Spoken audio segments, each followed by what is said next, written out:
In order to delete Deepseek AI app data on Android, you have to follow the simple steps. First of all, open your system settings, scroll all the way down and go to Apps. From here, search for Deepseek application, and once you find it, tap on it. Scroll all the way down and go to Storage, and then click on Clear Cache and also click on Clear Data. But remember that clearing the data will also delete all the files, settings, accounts, and databases, so you have to be very careful regarding that. Now come back and try force stopping this application and re-enable it again.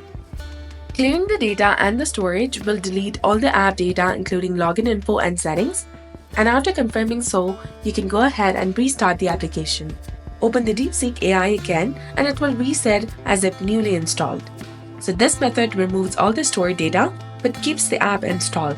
So if you want to completely remove the app, you can uninstall it from the same menu or tap and hold onto the application and then tap on uninstall and OK to confirm.